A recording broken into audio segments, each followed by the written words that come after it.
Médica Orizaba presenta temas de interés de la mano de médicos expertos en medicina general, odontología, medicina de urgencias, terapia intensiva.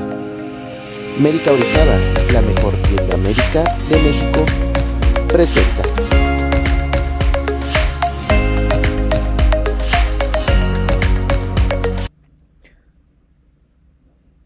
Hola, ¿qué tal amigos de Médica Orizaba? Muy bien, hoy vamos a revisar el tema de termodilución transpulmonar. Este es un tema que es complicado, es de un uso frecuente en las unidades de terapia intensiva.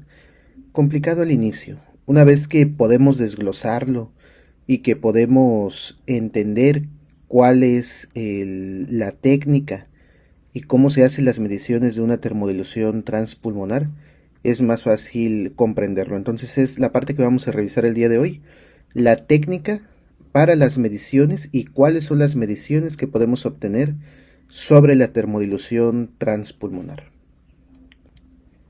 Muy bien, vamos a hacer un breve repaso acerca de lo que es la circulación, ¿no? Entonces, tenemos la circulación dividida en dos partes.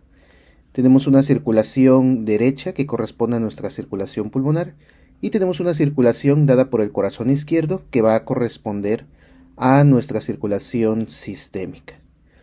La sangre que es recogida en los capilares corre a través de la vena cava, la vena cava inferior, vena cava superior y desembocan directamente a la aurícula derecha. Por gradientes de presión logramos abrir esta válvula tricúspide para pasar hacia nuestro ventrículo derecho y posteriormente nuevamente por un gradiente de presión logramos abrir nuestra válvula pulmonar y entrar con esta circulación, este gasto cardíaco del ventrículo derecho hacia nuestra arteria pulmonar y distribuirlo sobre nuestra circulación pulmonar. Se produce el intercambio de hematosis y posteriormente a esto, pues nuevamente es recogida por los capilares alveolares y sale hacia nuestra vena pulmonar. Entra a nuestra aurícula izquierda, por gradiente de presión abrimos nuestra válvula mitral y posteriormente logramos que esta sangre entre a nuestra circulación en nuestro ventrículo izquierdo. Abrimos esta válvula aórtica y ahora sí, toda nuestra sangre sale hacia nuestra circulación sistémica, ¿no? Esta es la forma en que distribuimos este gasto cardíaco. Este es el esquema de Weavers, en donde pues, representamos todos los fenómenos que están sucediendo en un ciclo cardíaco. Es la despolarización auricular en la onda P, 0.12 segundos, se produce el QRS, donde se produce esta contracción ventricular, y es donde una vez que producimos esta contracción ventricular, logramos que incremente la presión hasta la apertura de la válvula aórtica y podamos eyectar el volumen sistólico del corazón. Nuevamente eyectamos este volumen sistólico, la válvula auriculoventricular o la válvula mitral se cierra y nuevamente pasa el periodo de relajación, el momento de diástole, nuevamente el llenado telediastólico dado por la contracción de la aurícula y posteriormente pues bueno, se repite este ciclo cardíaco, ¿no? La presión del ventrículo izquierdo podemos ver que va aproximadamente desde los 7 hasta los 120 milímetros de mercurio, mientras que la presión una vez que sale hacia la aorta pues casi siempre se va a mantener más arriba, ¿no? Entre 60 a 120 milímetros de mercurio hasta que podamos abrir esta válvula aórtica, ¿no? Y ya posteriormente pues cómo se representa con los sonidos cardíacos dependiendo a la apertura y cierre de nuestras válvulas mitral y tricúspide, ¿no? Es la forma en que podemos representarlo y también cómo este volumen sistólico va saliendo en conforme vamos produciendo la contracción de nuestro corazón, ¿no? Ese es el esquema de Weavers. Vemos ya entonces entrando a lo que son los bucles, cómo va entrando la sangre al corazón, aproximadamente en el momento de la diástole, en el volumen telesistólico, o sea el volumen más lejos de la sístole, vamos a ver que la válvula mitral se abre. Empezamos aproximadamente con un volumen telesistólico de aproximadamente 40 a 50 mililitros y posteriormente ya en el momento del volumen telediastólico aproximadamente con un volumen de 100 a 120 mililitros, que es el periodo en donde nuestro corazón pues empieza a llenarse, ¿no? Se produce la despolarización, el QRS. Empezamos con una contracción isovolumétrica hasta que alcanzamos una presión de aproximadamente de 80 milímetros de mercurio, que es donde logramos abrir ya la válvula aórtica. Abrimos esta válvula aórtica, se produce el periodo de eyección, hasta que lo logramos completar, cae nuevamente nuestra presión, la válvula aórtica se cierra y pues empezamos nuevamente el momento de relajación isovolumétrica, la diástole. Este es el momento más cercano de la diástole. Recordemos que este es el momento más lejos de la sístole, ¿no? Nuestro volumen telesistólico, tele, lejos, ¿no? Más lejos de la sístole, telediastólico, más lejos de la diástole, ¿no? Y entonces el volumen que logramos extraer o el volumen que logramos desplazar en estos momentos de sístole y diástole va a corresponder a nuestro volumen sistólico. Si empezamos aproximadamente con unos 40 a 50 mililitros y terminamos con un volumen telesistólico de 120 mililitros, pues prácticamente todo este volumen es el que vamos a desplazar, y nuestro volumen sistólico, dependiendo cómo empecemos con un volumen telesistólico y cómo terminemos con nuestro volumen telediastólico, va a corresponder aproximadamente a 60 a 100 mililitros de sangre, ¿no? Todo lo que vamos a estar eyectando latido a latido de nuestro corazón. Y esto pues corresponde a una fracción de eyección del ventrículo izquierdo entre un 60 a 75% del volumen total que tenemos en este ventrículo, ¿no? Nunca se queda vacío. Los determinantes del gasto cardíaco, entonces tenemos que verlo de esta forma. Nosotros expulsamos aproximadamente unos 60 mililitros de volumen sistólico y para poder sacar el gasto cardíaco, lo vamos a multiplicar por la frecuencia cardíaca, ¿no? Entonces el gasto cardíaco no es otra cosa más que nuestro volumen sistólico multiplicado por nuestra frecuencia cardíaca. Pero tenemos que recordar que existen algunas determinantes del gasto cardíaco. Y las determinantes del gasto cardíaco, pues bueno, estamos viendo que si logramos sacarlo con frecuencia cardíaca y volumen sistólico, ese es el gasto cardíaco, ¿no? Pero las determinantes van a ser la precarga, toda la distensión que está provocando el volumen que llega hacia nuestros ventrículos, la poscarga, toda la resistencia a nivel pulmonar y la resistencia a nivel sistémico que se va a oponer al flujo de esta eyección. Esto va a ser nuestras resistencias vasculares sistémicas, la poscarga, y también la contractilidad, ¿no? Si tenemos alguna de estas alteradas, vamos a tener, por lo tanto, alterado también nuestro volumen sistólico y por consiguiente también nuestro gasto cardíaco. Si por el contrario, precarga, poscarga y contractilidad están conservadas, pero tenemos una alteración de nuestra frecuencia cardíaca, digamos un bloqueo auriculoventricular, también o una bradicardia por cualquier causa, pues también vamos a tener una disminución de nuestro gasto cardíaco. Entonces, un paciente, por ejemplo, que tiene un choque hipovolémico, pues vamos a tener alteraciones en la precarga. Un paciente con un choque anafiláctico o un choque séptico, vamos a tener alteraciones a lo que es el nivel de la poscarga. Y por ejemplo, un paciente que tuvo un infarto agudo a miocardio, pues por consiguiente perdió una porción muscular cardíaca, ¿no? Y por lo tanto esa función muscular se pierde y va a tener alteraciones a nivel de la contractilidad. Todo esto pues obviamente nos va a alterar nuestro volumen sistólico y va a tener un impacto directo sobre nuestro gasto cardíaco. La terapia intensiva, pues prácticamente lo que hacemos es eso, medir gasto cardíaco y estar observando el gasto cardíaco, ¿no? Desde las ventanas de perfusión que estamos vigilando, el estado neurológico, la oliguria, la peristalsis, la frecuencia cardíaca. Lo que tratamos de hacer en la terapia intensiva es siempre estar observando el gasto cardíaco, ¿no?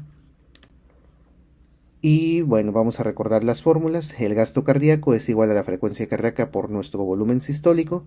La frecuencia cardíaca, pues bueno, no es otra cosa más que los latidos por minuto que tiene nuestro paciente. El volumen sistólico, que va a ser igual a la cantidad de sangre expulsada del ventrículo en un latido. Y el gasto cardíaco lo vamos a obtener multiplicando la frecuencia cardíaca por nuestro volumen sistólico. ¿Cómo vamos a determinar nuestro volumen sistólico? Es lo que vamos a ver con los métodos de termodilución, ¿no? Gasto cardíaco normal aproximadamente de 4 a 8 litros por minuto. El índice cardíaco normal aproximadamente de 2.5 a 4 litros por minuto por metro cuadrado. Cuando nosotros indexamos, lo único que estamos haciendo es sacar o dividir este gasto cardíaco sobre la superficie corporal, o sea, sobre los metros cuadrados que tiene nuestro paciente. El índice cardíaco, entonces, por consiguiente, es el gasto cardíaco sobre la superficie corporal, ¿no? La superficie corporal, bueno, superficie corporal, ¿no? El intervalo de frecuencia cardíaca normal va entre aproximadamente 60 a 100 latidos por minuto y nuestro volumen sistólico normal va aproximadamente de 60 a 100 latidos, ¿no?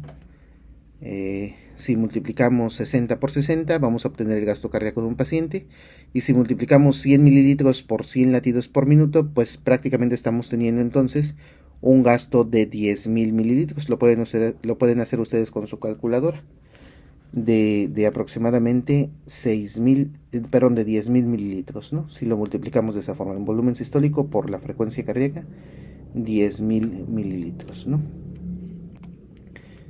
El volumen sistólico, ya lo habíamos comentado, varía entre 60 a 100 latidos por minuto. Bueno, si lo multiplicamos, ¿no? El gasto cardíaco por 1000 sobre la frecuencia cardíaca.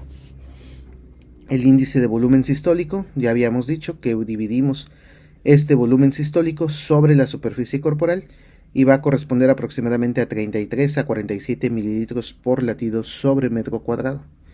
El índice de trabajo sistólico, o sea, la fuerza del ventrículo izquierdo, o sea, la fuerza que ejerce nuestro ventrículo izquierdo, va aproximadamente de 50 a 62 gramos por metro cuadrado latido.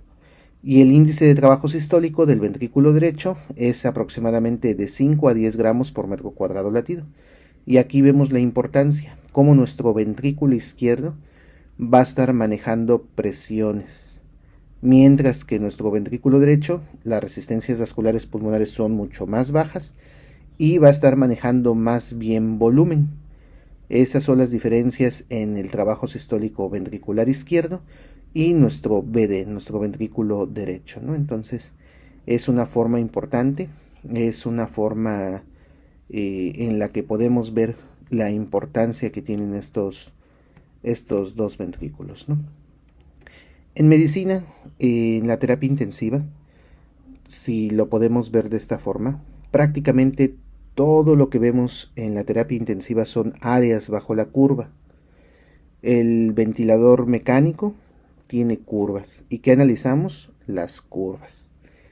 Si vemos una onda de capnografía, ¿qué es lo que estamos viendo? Una curva. Y prácticamente analizamos toda el área bajo la curva para poder sacar lo que estamos viendo ahí, ¿no?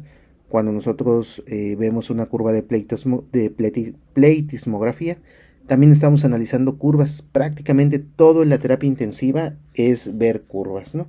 Entonces vamos a tratar de entender cómo interpretamos estas curvas.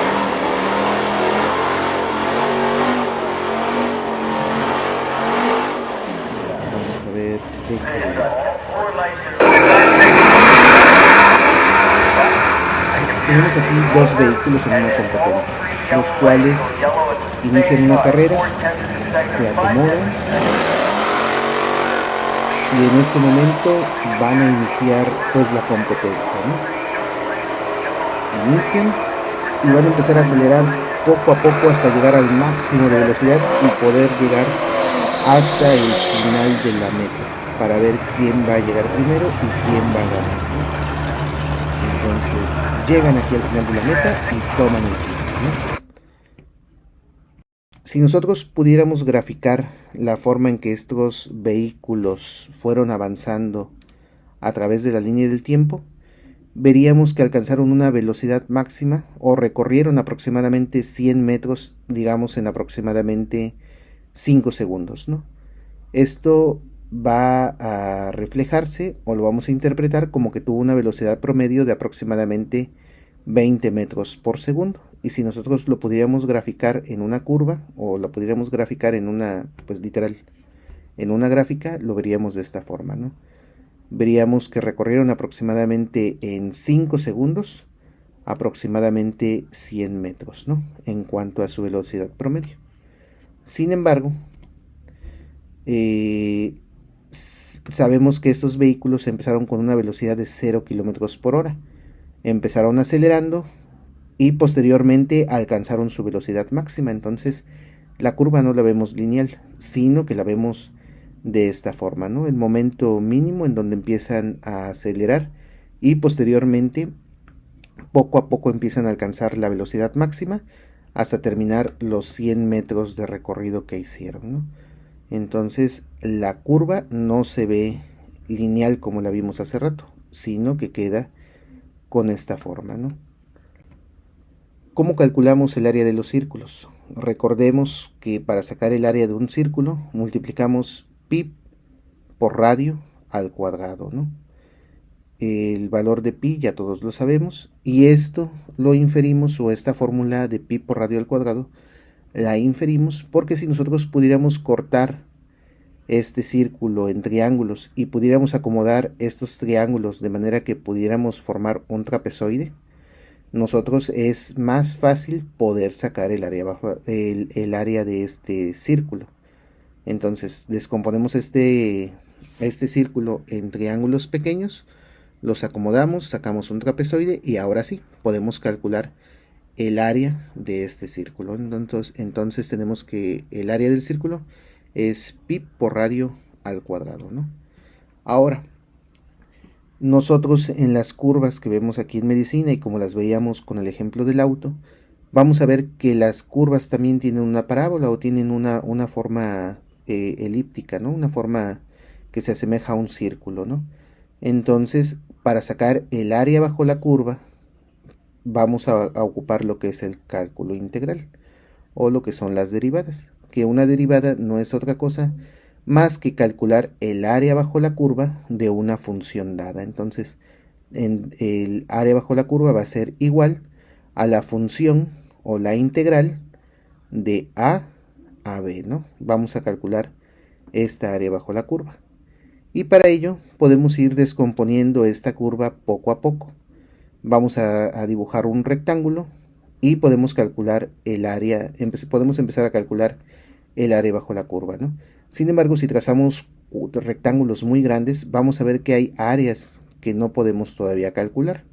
Necesitamos hacer rectángulos cada vez más pequeños, o necesitamos hacer rectángulos pequeños para ir calculando esta área bajo la curva, y por eso es la función o la integral de a sobre b para poder calcular esta área bajo la curva. Entonces empezamos a descomponer esta curva en rectángulos cada vez más pequeños para dejarle la menor área de cálculo posible sin medir, ¿no?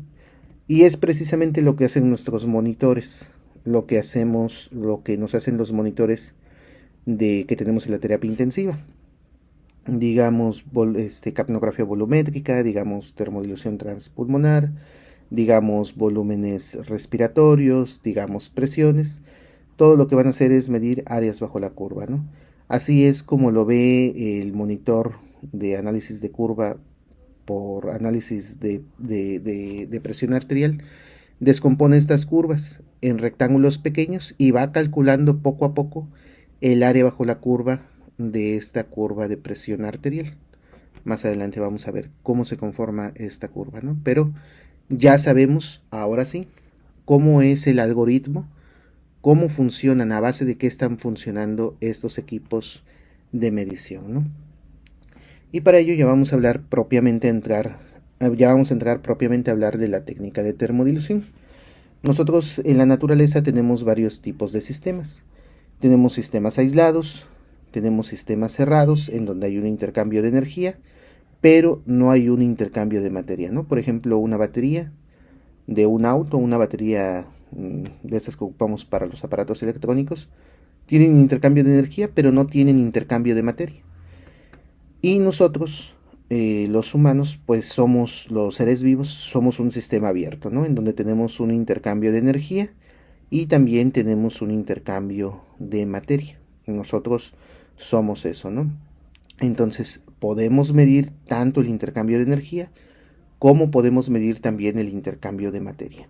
Y en esto es lo que se basa la termodilución transpulmonar. Vamos a recordar, ya habíamos dicho, tenemos dos tipos de circulación.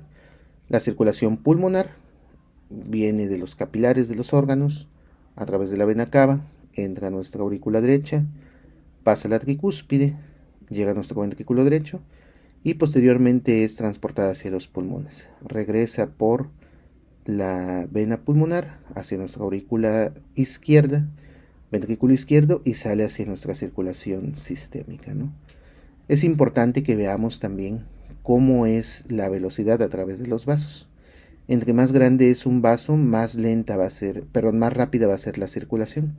Y vamos viendo cómo a medida que estos se van convirtiendo en arterias, arteriolas y capilares, prácticamente la velocidad va disminuyendo, ¿no? Es más lento el tránsito de la sangre entre más pequeño es el vaso y entre más vasculatura tenemos. Nuevamente empieza a recuperar la velocidad en vénulas, venas y hasta llegar nuevamente a la vena cava, ¿no? Es importante que tengamos en cuenta cómo se va haciendo esta velocidad de tránsito desde las arterias grandes, los capilares, y nuevamente hasta llegar nuevamente a lo que es la vena cava, ¿no? Lo que hacemos en la termodilución transpulmonar, o bueno, algunos de los antecedentes, anteriormente, bueno, hay varios métodos de termodilución, ¿no? La termodilución se basa con otras técnicas. Anteriormente se hacía una técnica con colorantes, que era el verde de indocianina, que era un compuesto verdoso que se administraba vía intravenosa o vía intraarterial, y prácticamente este colorante no tiene permeabilidad fuera de los vasos, se mantenía dentro de los vasos, y entonces podían medir anteriormente cómo se distribuía este colorante a través de la circulación, y a través de poco a poco cómo se iba haciendo el aclaramiento de este colorante, podían deducir cuál era el gasto cardíaco de los pacientes, ¿no? Actualmente esta técnica ya está en desuso, actualmente ya está en desuso, únicamente ya el verde de indocianina ya se ocupa, pero más bien para cirugía de esófago y de estómago, ¿no? Ya actualmente para medición de monitoreo hemodinámico, para gasto cardíaco, ya no se ocupa, pero es el antecedente que ocupaban anteriormente, ¿no? Tenemos o hemos tenido varios métodos de termodilución, o tenemos varios métodos de termodilución. Tenemos lo que es el sistema Pico. Aquí son marcas, ¿no? Tenemos el sistema Pico, que va a corresponder a esta marca, pues Pico. Y tenemos los sistemas que es el Vigileo, y tenemos el EB1000, que son sistemas de Edwards.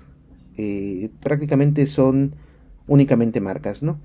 Pero en general el principio es exactamente el mismo.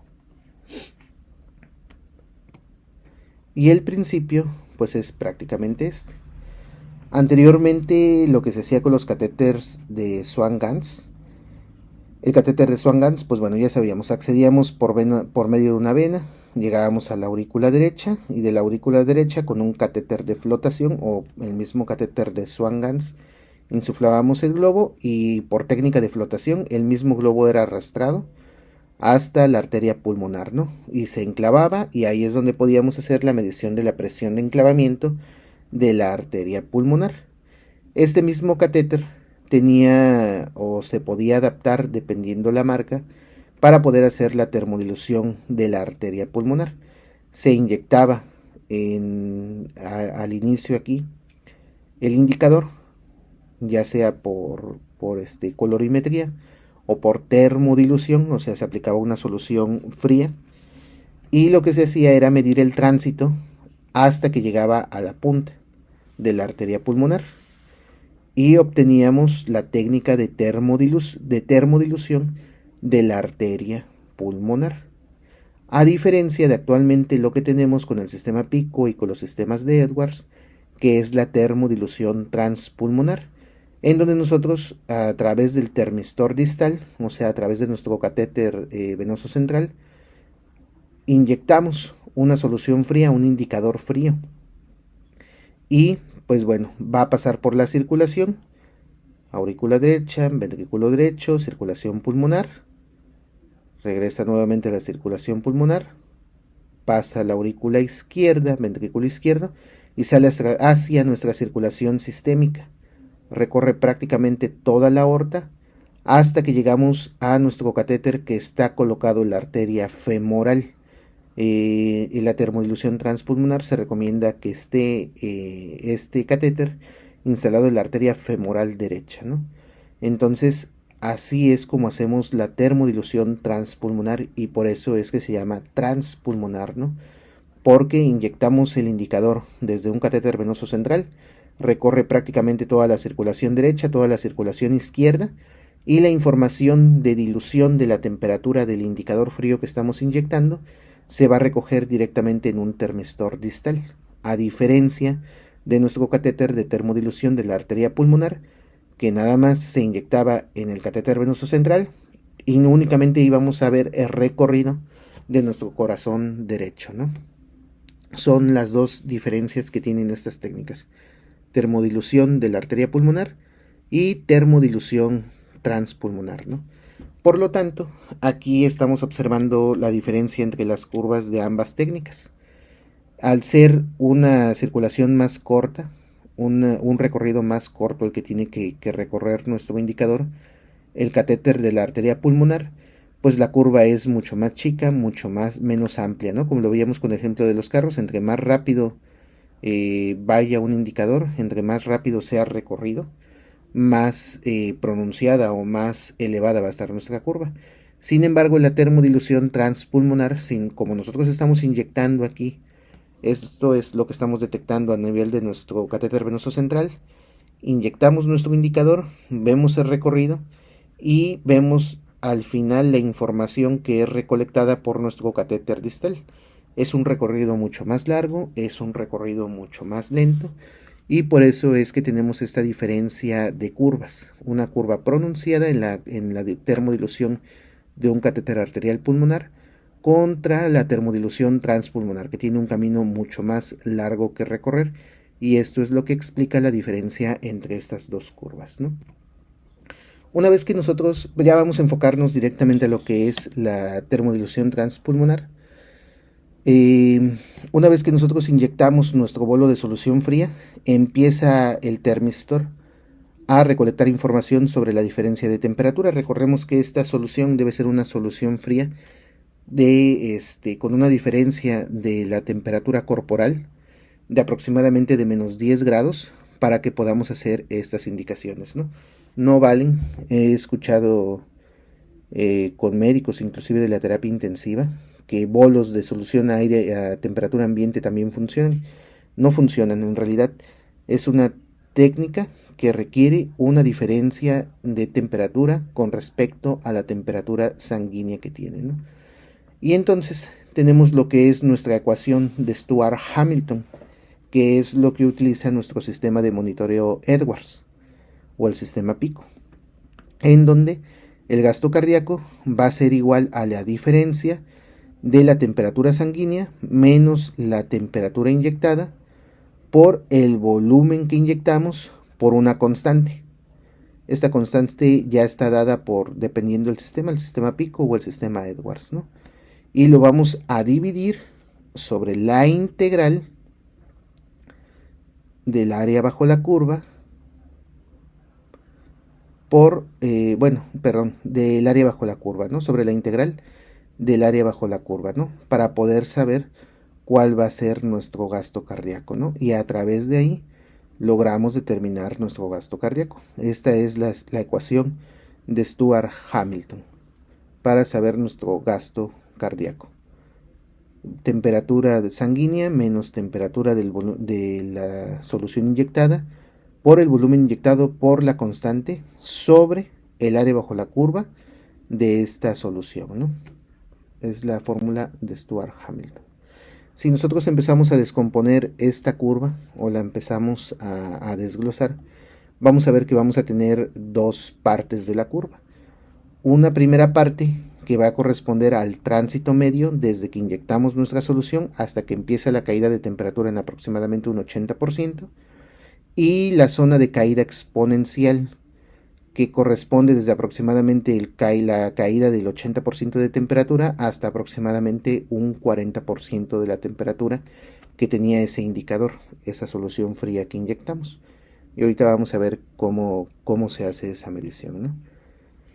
Lo que viene a continuación es sacado del manual de Edwards, que es yo creo que lo que necesitamos para poder entender lo que es la termodilución o la técnica de termodilución, que al inicio es un poco complejo de entender, pero así como lo vamos desglosando va a ser mucho más fácil, ¿no?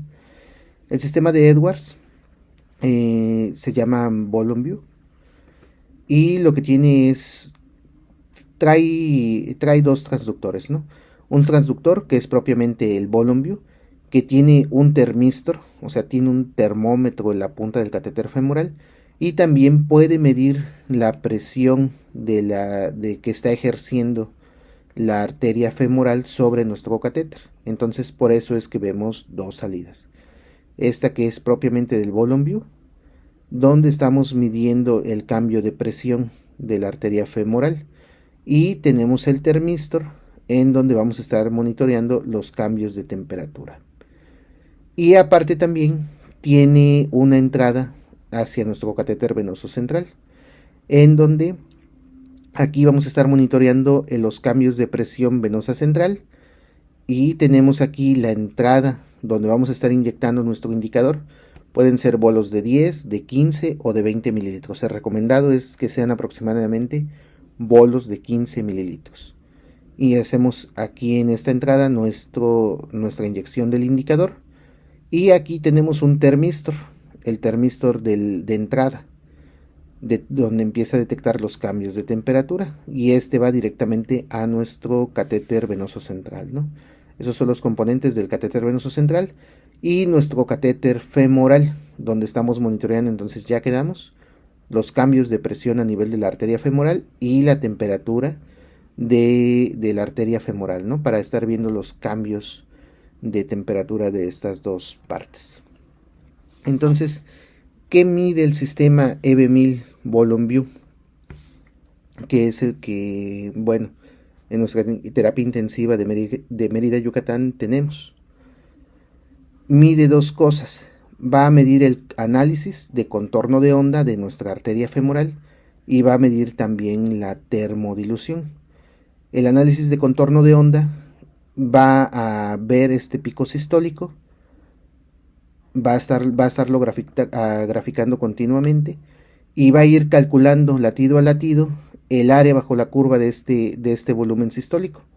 Y a partir de ahí puede determinar el gasto cardíaco. Si nosotros sacamos el área bajo la curva del pico sistólico, vamos a saber cuál es nuestro volumen sistólico, y si lo multiplicamos por la frecuencia cardíaca, entonces podemos sacar nuestro gasto cardíaco, ¿no? Y a partir de ahí podemos sacar todo lo demás que vamos viendo en nuestro monitor. Y el método y aparte también va a tener el termistor o los termistor para poder hacer nuestra técnica de termodilución, que nos va a dar una curva de termodilución que vamos a poder analizar con la ecuación de Stewart-Hamilton, y nos va a dar un tiempo medio de tránsito y un tiempo de caída exponencial de la curva de termodilución transpulmonar. Y lo vamos a ver reflejado, o lo vamos a ver en estos monitores, ¿no?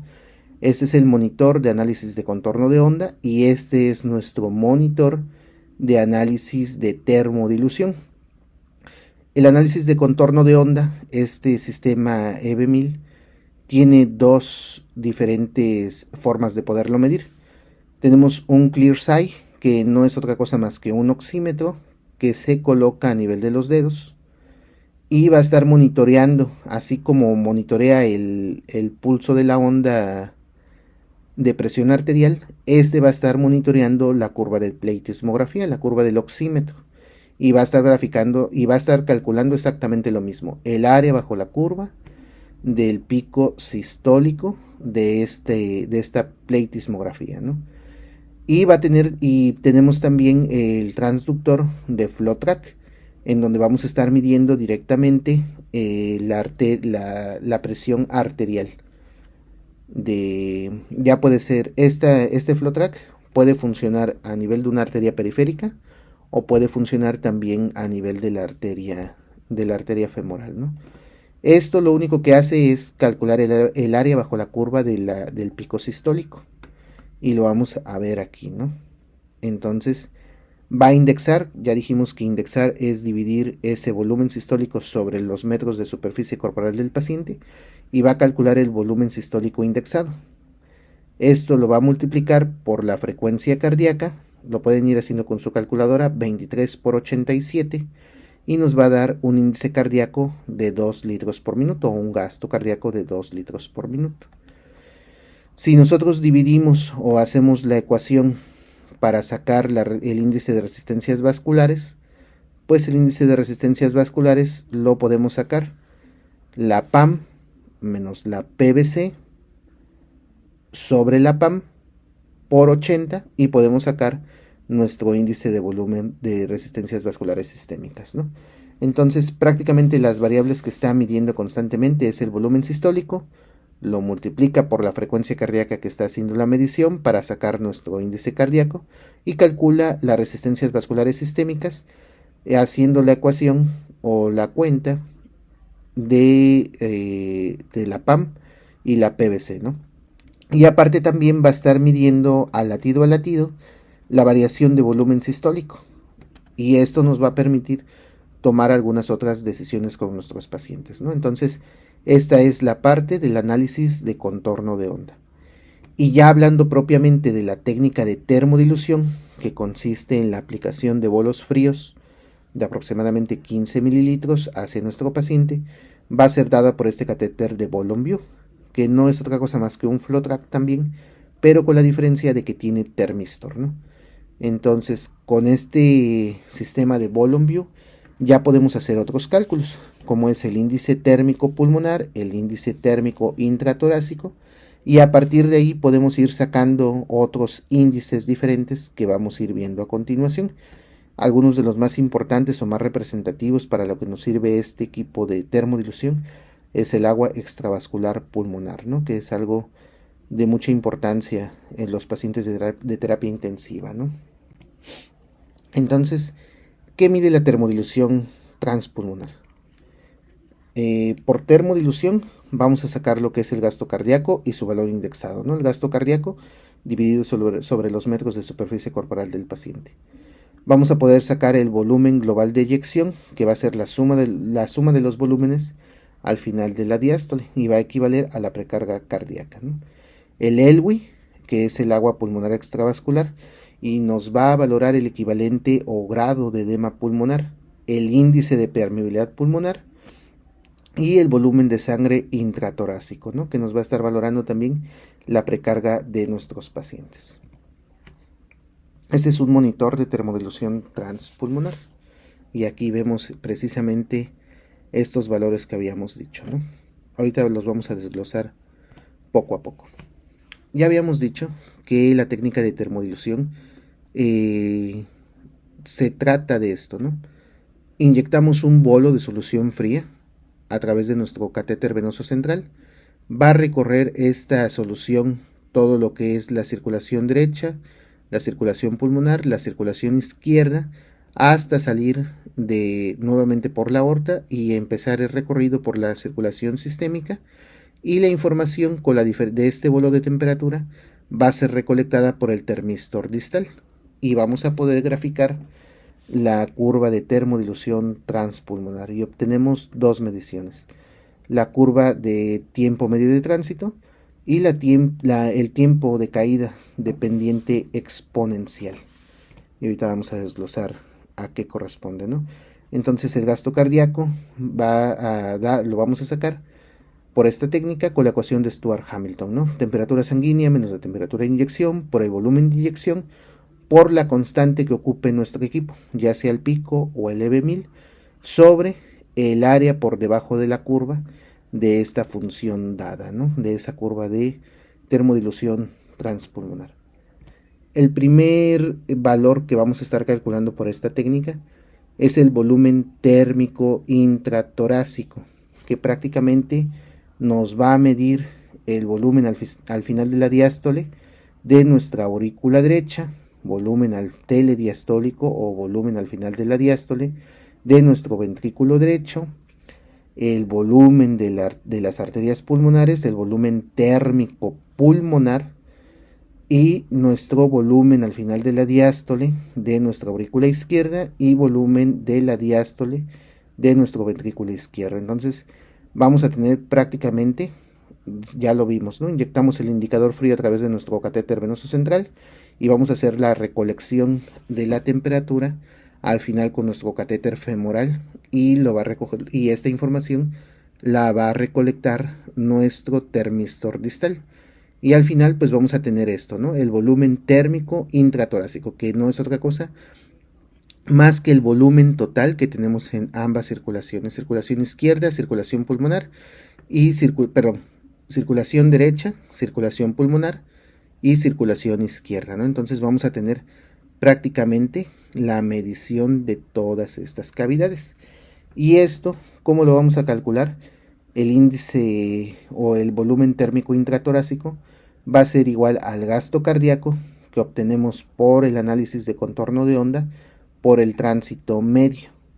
Si lo vemos de esta forma, pues este tránsito medio va a representar cómo va llegando este volumen de solución fría que inyectamos hasta nuestro termistor distal, ¿no? Aquí vemos el pico máximo, cómo llega y cómo empieza a perder temperatura hasta aproximadamente el 80% de esta diferencia de temperatura, ¿no? Y vamos a obtener así nuestro tiempo medio de tránsito, ¿no? Y así es como obtenemos nuestro volumen térmico intratorácico. A continuación, vemos cómo vamos a calcular ahora nuestro volumen térmico pulmonar.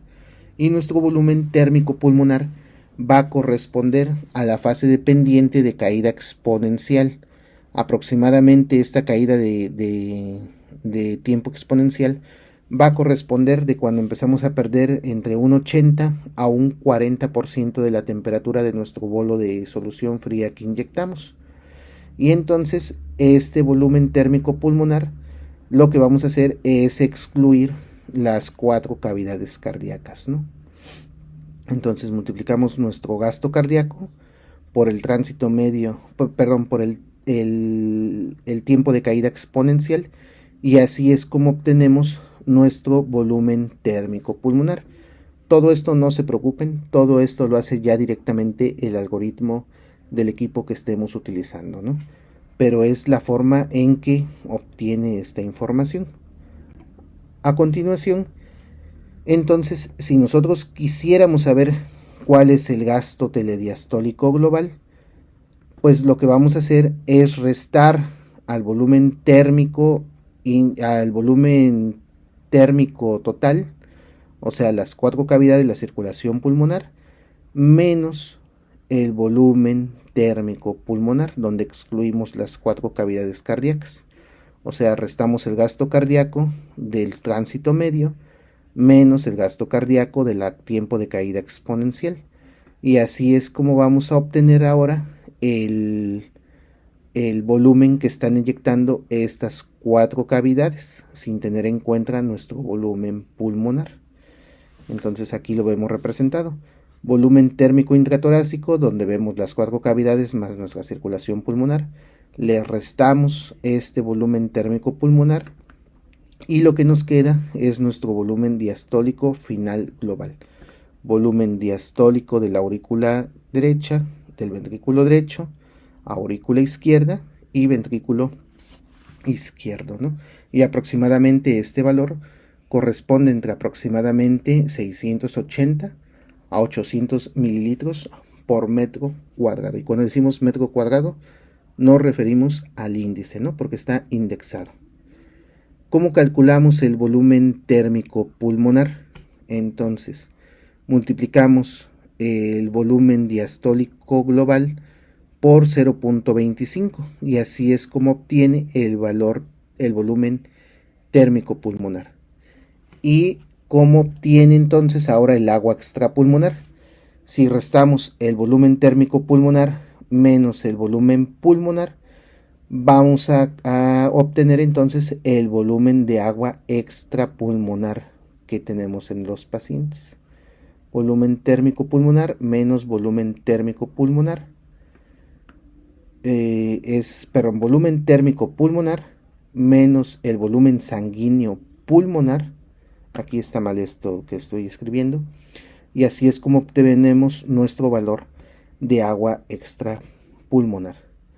Y el índice de permeabilidad vascular, pues lo único que hacemos es restar nuestra agua extrapulmonar sobre el volumen térmico pulmonar, y así es como obtenemos nuestro índice de permeabilidad vascular, ¿no? Que es el que nos va a poder diferenciar entre los mecanismos de aumento del agua extrapulmonar, ¿no? El índice de permeabilidad vascular pulmonar mayor a 3 quiere decir que pueden tener una lesión pulmonar secundaria a un edema pulmonar cardiogénico o hidrostático, ¿no?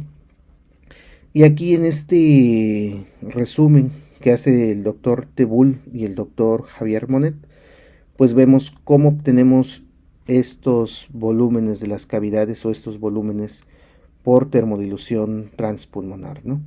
Hacemos nuestra inyección de bolo frío, obtenemos el tránsito medio y obtenemos el tiempo de caída exponencial, ¿no? Si nosotros multiplicamos el gasto cardíaco por el tránsito medio, vamos a obtener el volumen térmico intratorácico total.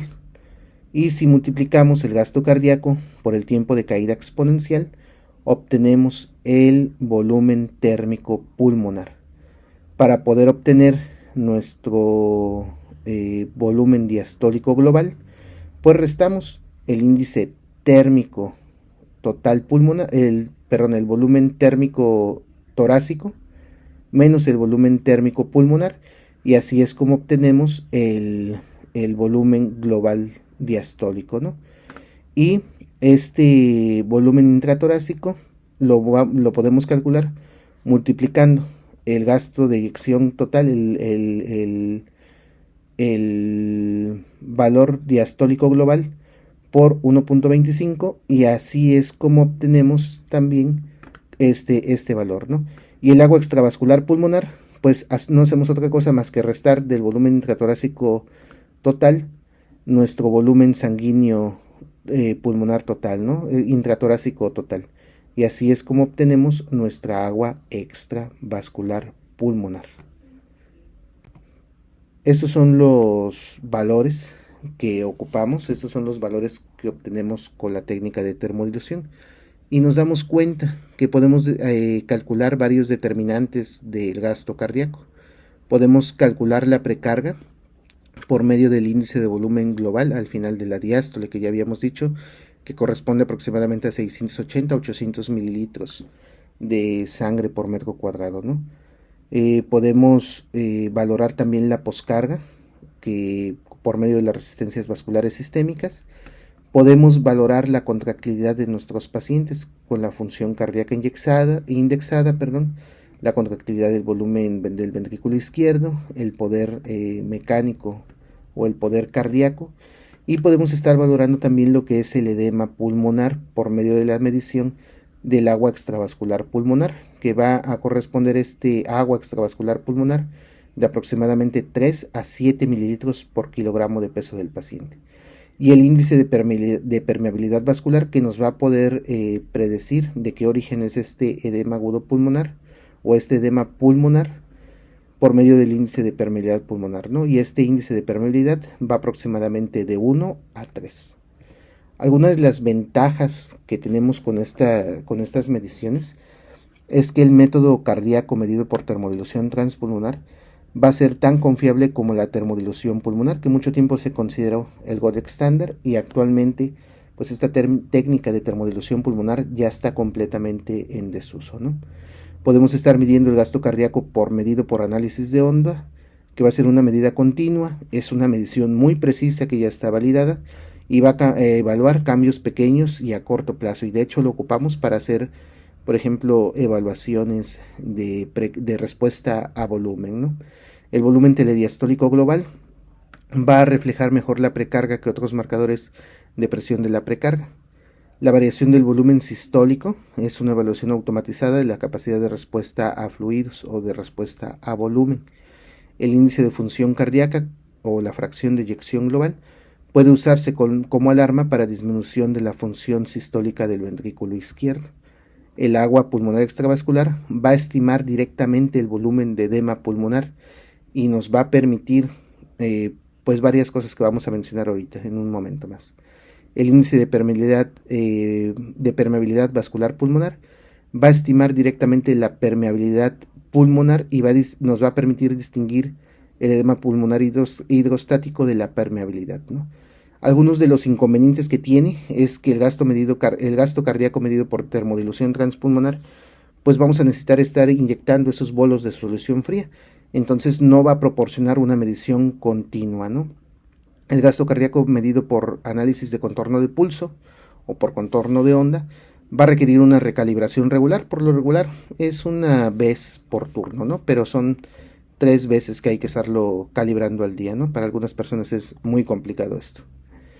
El volumen telediastólico global pues no va a distinguir entre ventrículos derecho e izquierdo, ¿no? Es únicamente un volumen telediastólico global en donde no vamos a poder distinguir cuál es la cavidad que nos está provocando, que nos está dando problemas, ¿no?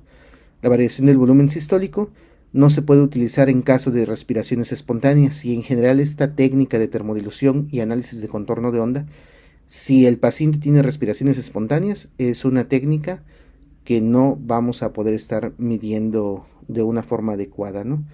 Pero nos va a dar idea de qué es lo que está sucediendo con nuestros pacientes, ¿no?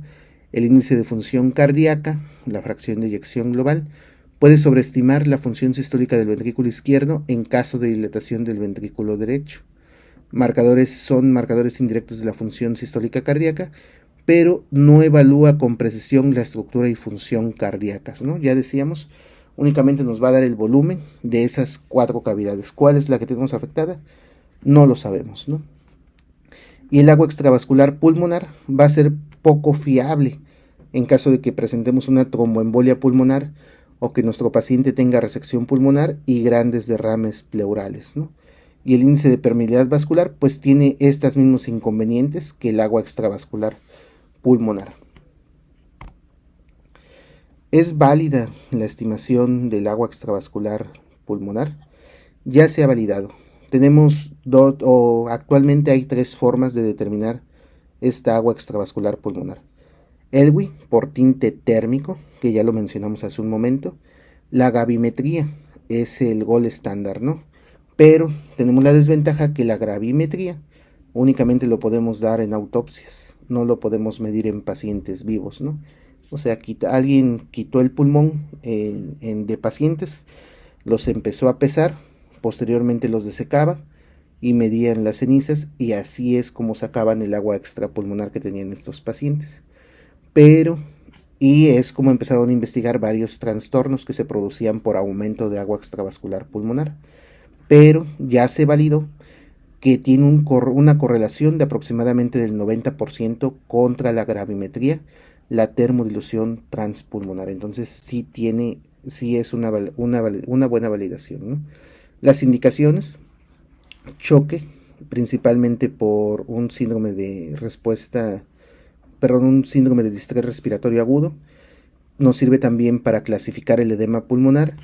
Choque que no responde a tratamiento, el manejo de fluidos, sobre todo en los pacientes de terapia intensiva. Tenemos pocas armas para estimar nuestros valores de sobrecarga hídrica. Espero que haya muchos trabajos posteriormente donde podamos estar valorando estos sobrecarga de volumen en los pacientes. Nos sirve muy bien como predictor de destete de ventilación mecánica y nos permite evaluar qué pacientes pueden llegar a tener fracaso en el destete de la ventilación mecánica, y nos permite también obtener otros parámetros hemodinámicos de interés específico, ¿no? Algunas de las limitantes es que El inconveniente es que la termodilución transpulmonar, la recirculación del indicador frío es mayor que la termodilución pulmonar, ¿no? El recorrido que tiene que hacer la termodilución transpulmonar, ya lo vimos, es mucho más largo en comparación con el que se hacía con el catéter pulmonar, con el catéter de Swan-Ganz, ¿no? Además, si el gasto cardíaco es muy bajo, por lo general por debajo de 2 litros, los dispositivos de termodilución transpulmonar no van a proporcionar ninguna medida debido a la incertidumbre sobre la técnica, ¿no? O sea, una curva muy larga de termodilución transpulmonar no nos va a servir tampoco de mucho, ¿no? Y el gasto cardíaco solo va a realizar mediciones intermitentes por termodilución, no por análisis de contorno de onda, ¿no? Y no permite detectar cambios a corto plazo inducidos por la ventilación mecánica o la elevación pasiva de piernas. Sin embargo, el análisis de contorno de onda sí lo puede hacer, ¿no? Se ha argumentado también que algunos de nuestros valores de volumen cardíaca, ya lo vimos, nos da unos volúmenes totales de las 4 cavidades. No hace distinción entre cavidades derechas o cavidades izquierdas, o sobre aurícula derecha, ventrículo derecho, o ventrículo izquierdo, o ventrículo izquierdo, ¿no? No hace ninguna distinción, únicamente nos da unas mediciones totalmente globales, ¿no?